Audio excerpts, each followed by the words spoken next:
Hello everyone, welcome back. Today we're going to be talking about complying with the ATF pistol brace rule by lengthening the barrel. Okay, that is one of the options that they gave us. Now, you may jump up and ask me, why on earth am I even thinking about complying?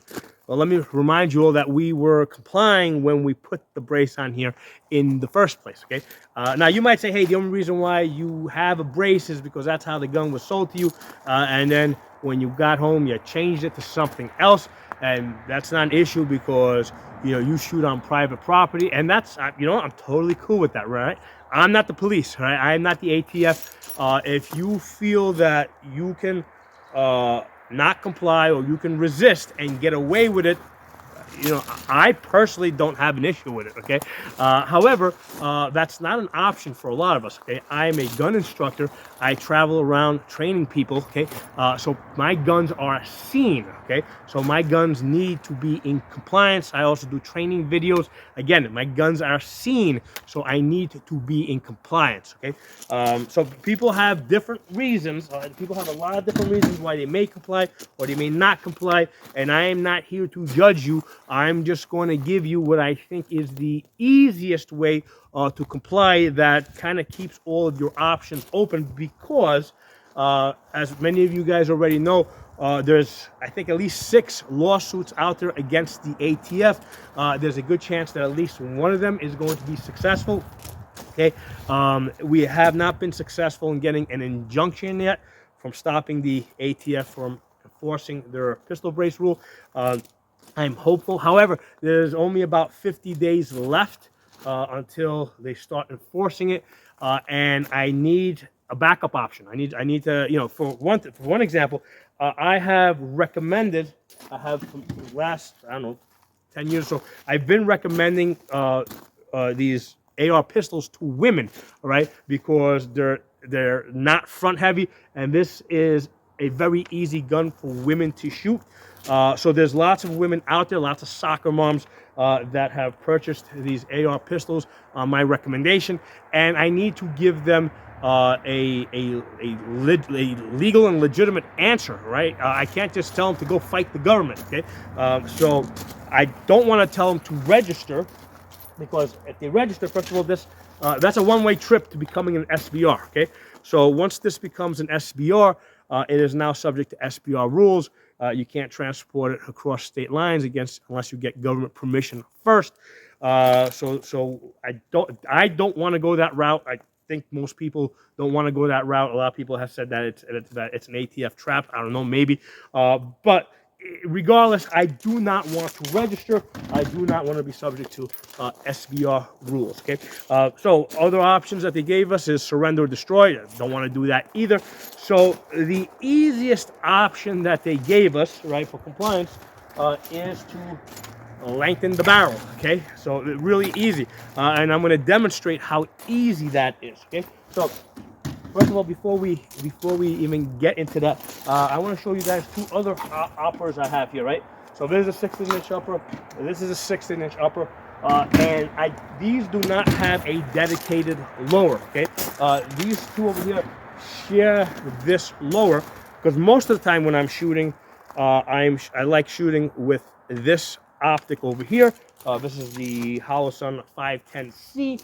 Okay, occasionally I want to put on this variable scope for distance shooting, so I will just swap. I'll put this barrel on that lower, okay, and occasionally, I want to go retro, okay. So what I will do is I will, I got this upper here with the carry handle on it, and I'll throw this on that other lower over here. So these 3 barrels over here, which are all 16 inches, have a shared lower. Now, buying uppers is really easy, right? You just order it online. They ship it to your house, just like you do with the scope, right?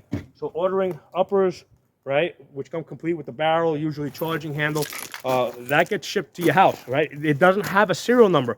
This is not a firearm, right? No serial number on this. Okay, so the scope, okay, which also gets shipped to the house, and the upper are basically in the same class of accessory, basically, okay? So as far as lengthening this barrel, I really don't need to do anything too complicated. All I gotta do is pull out the 2 pins.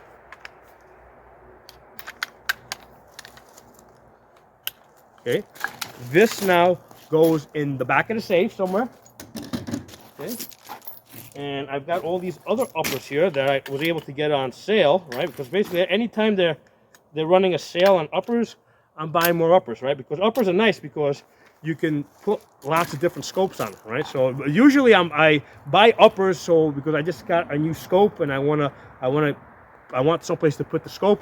Remember, every time you change scopes, you have to kind of re-zero it.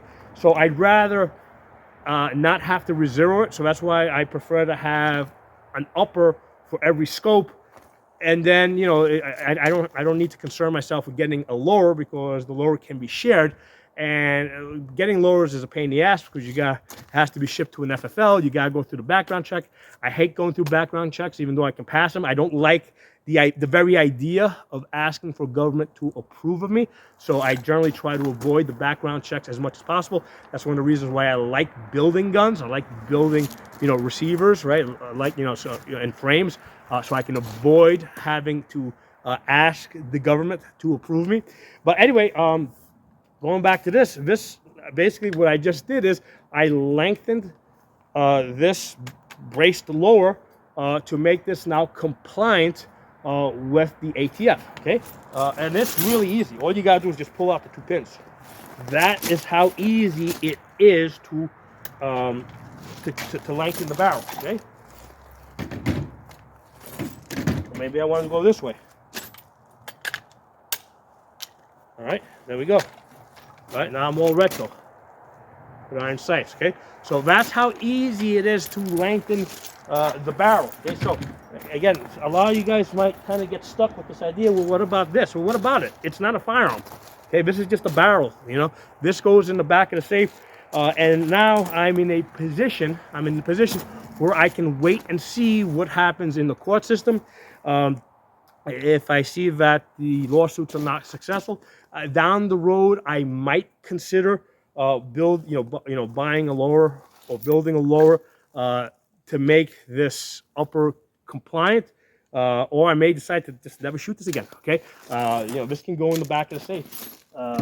So that's the easiest way to comply, right? And if we're successful, then this upper can go back on this lower, okay? So I don't have to register the gun. I don't have to surrender or destroy. You know, it's kind of like I get to eat my cake and have it at the same time.